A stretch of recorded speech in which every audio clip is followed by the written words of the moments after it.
and welcome to the Art of Being Human. We've been talking about the various stages of development of the human being, from prenatal development through the elderly process, and we've gone through all of that.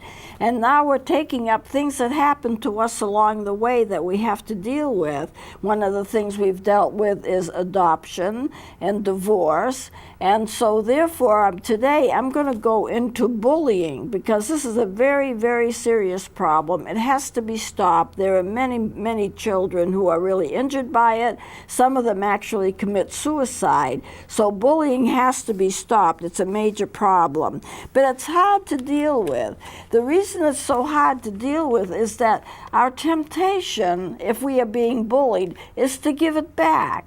You know, if you're driving along the street and somebody yells at you as you're driving along the street, or they're honking their horn because you're not going fast enough or whatever it is, you want to give it right back to them. And I know some parents would tell their children, if you're going to be harassed, then just give it right back. And there's a problem with that. And I know most parents, if they're good parents, if their child is being bullied, they're going to want to do something as revenge. The whole idea is get back to the person who hurt you and hurt them, and so therefore they get a taste of what they've given you. It kind of balances things out. The problem is people don't react that way. And you have to realize most of the people who bully have been bullied themselves. Usually a bullier comes from a very harsh environment at home. The parents are strict disciplinarians. They're probably punishing their child in a very punitive way. And so what the child is actually doing, and I'm not saying this is true for all cases, but I am saying it's true for many, the child is giving other children what they have been given at home. In other words, somebody hurts you, you hurt somebody else. You have to get it out of your system. And I know that there are some people who have committed crimes to get back at a person that has hurt them in the past. And it does no good, because what happens is that you only perpetuate a cycle, and that cycle just leads to more bullying and more problems. For example, supposing that somebody is bullying me and I'm an 11 or 12-year-old, and my parents say, give it right back. So I give it right back. And what it does is incite the person who bullied me to bully me even more.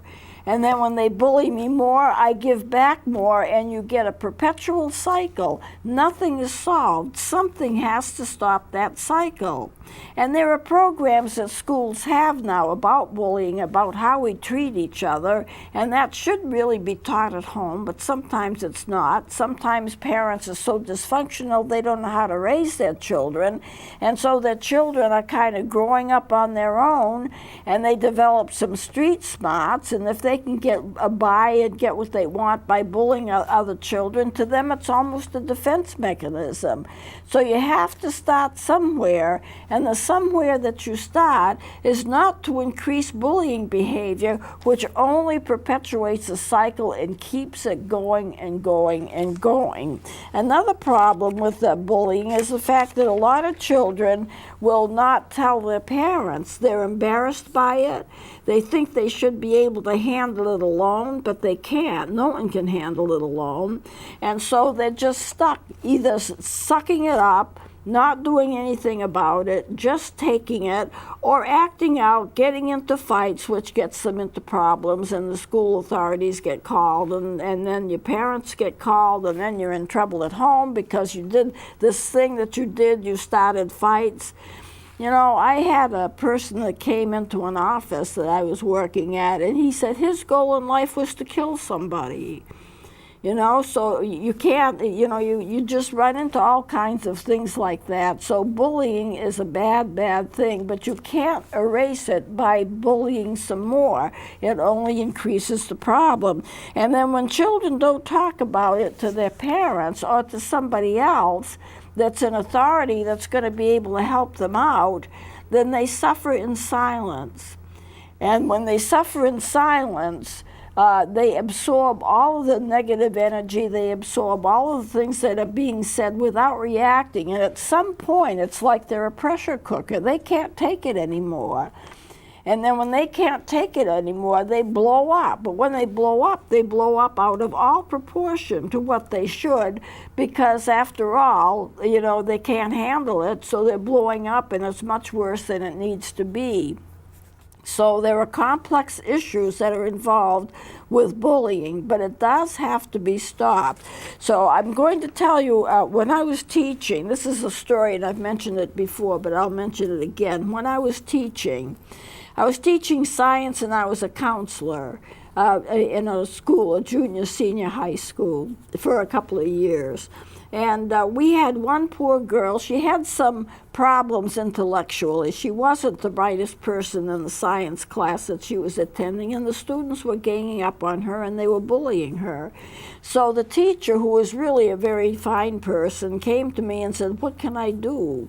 You know, because he didn't have the best control over his classes either. He had discipline problems in his classes because he had a hard time taking control. So we set up a thing that whenever she started getting bullied, he would let me know. I would call her out of class. She just goes to the counselor's office. It happens all the time. People are taken out of class to see a counselor for this, that, and the other, so it wouldn't be that unusual. And then I simply talk with her, how are things going, and I keep her occupied for almost a whole class period, and I don't send her back until the class period is almost over. And what he is doing in his class is he's talking to the rest of the class about bullying, the fact that we can't tolerate it, it hurts people, and he goes on with this, and he gives them the lecture in terms of why we can't bully and why we're not absolutely not going to put up with it. By the time he's through lecturing them about what they've done and how they have to stop, I send her back to her class, and you know, the thing is, it worked. For several weeks or months afterwards, she wouldn't be bullied at all. Then at some point it would start to creep back again, and then we would go through the same process and stop it again. Why would they pick her? Well, she couldn't defend herself. As I said, she had some intellectual problems, and she couldn't really defend herself, so therefore she's vulnerable. Who gets attacked the most? It's those that are going to be vulnerable. If they're vulnerable, they can't defend themselves, and so they really get it the worst. And this happens to a lot of students in school. And I remember going through school myself, although it was many years ago, and there was kind of like a clique system set up. You have the students that are the brightest, and their parents have the most money, and they're really on top of the world, and they can buy new things, and they have their friends, and they can go out. Money is not an issue. And then you have the kids that are maybe more average, and they hang together, and they're all right. There's nothing wrong. And then you get the third class, which is the poorer class. A lot of those kids didn't have many advantages. I taught students that didn't even have electricity in their homes. I had one girl come in, and she was fascinated in my office because of the light switches. She had no lights in her home.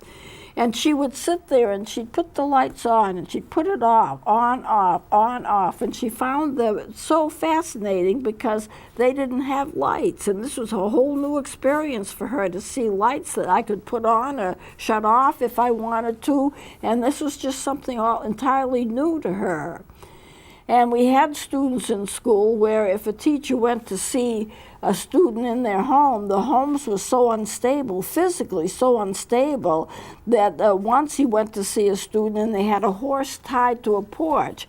The horse got spooked, and he started to run, and he pulled the whole porch off the house. That's how unstable the house was. And the only food they had was the cheapest you could buy, pasta and stuff like that, which you could get for a nominal fee, and this is what they had to eat. So we had in a particular school system a range of those who were really academically talented and they had a good socioeconomic standard to those who were very poor. And they didn't have much, and they never would probably have very much, and so they had trouble in school. These are the vulnerable kids who always get attacked with bullies. Now, I'm not saying every child turns into a bully, but it has to be stopped when it does, because this is not the proper way to treat each other, and no one can learn in a situation where they're afraid because they're going to be picked on. And so, as a general rule, what I'm saying is teachers need to be very, very aware of bullying behavior. Parents need to be very aware of bullying behavior. And how can you take care of it? Well, how you can take care of it is the fact that you need to check with your child frequently. You need to keep the lines of communication open. Is anybody hurting you? Is anyone saying mean things to you? Are you being treated all right? And let them tell you. And they're going to be embarrassed to say that they're not, because they're going to think that they're supposed to take care of it themselves. But you've got to remember that the human brain does not develop until mid-20s. When a person grows up to be mid-20s, the frontal lobes of the brain are now developed. And the frontal lobes of the brain are actually the last to develop. And this is important because that section of the brain, the frontal cortex, and I have this chart right here, this is the frontal cortex right here.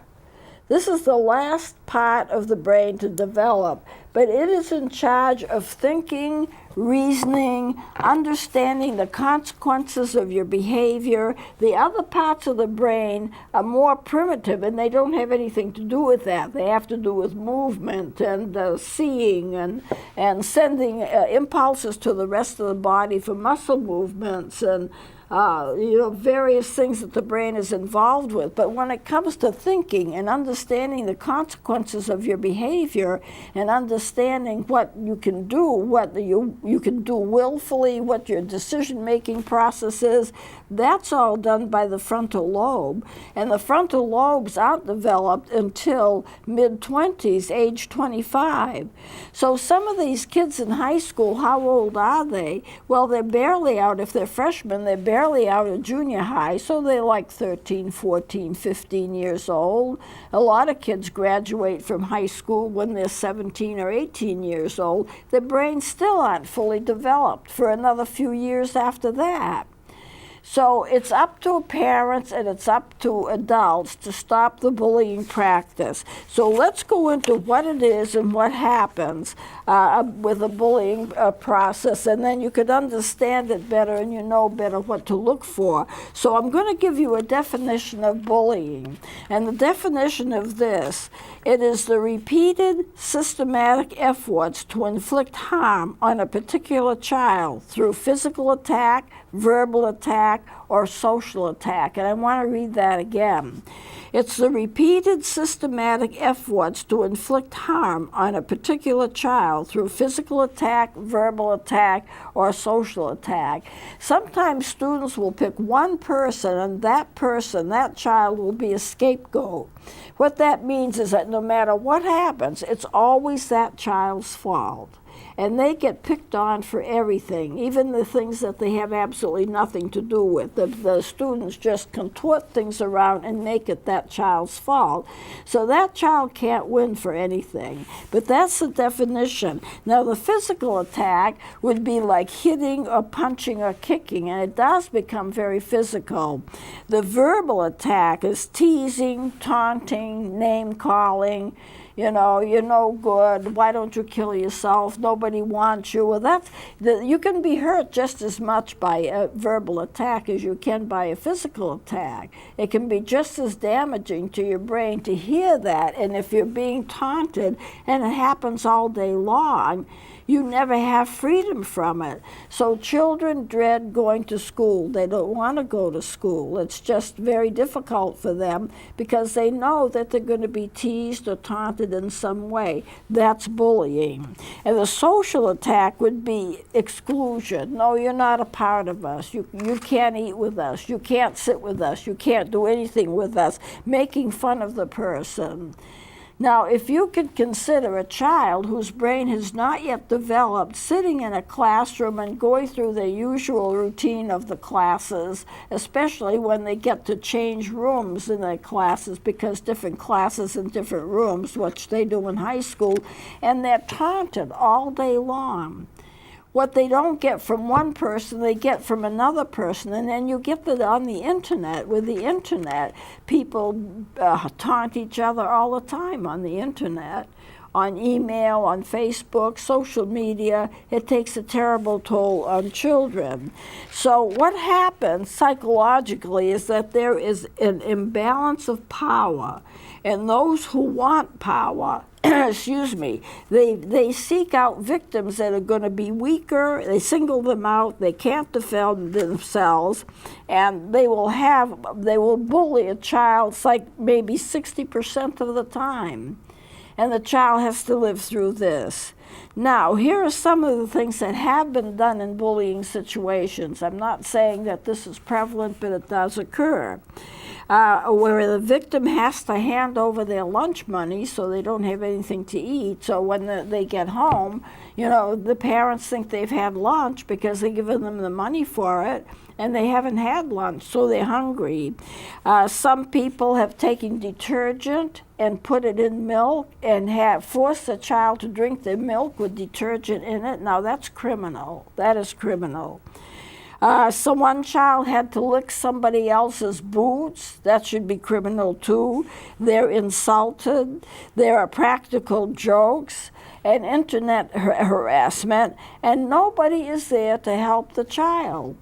Now, in a lot of these cases, the teachers don't even know it. Why? Because they're teaching. They don't see necessarily what's going on when the children go out for recess, or what happens before they get into class, or what happens after they get out of class. They don't see any of those things.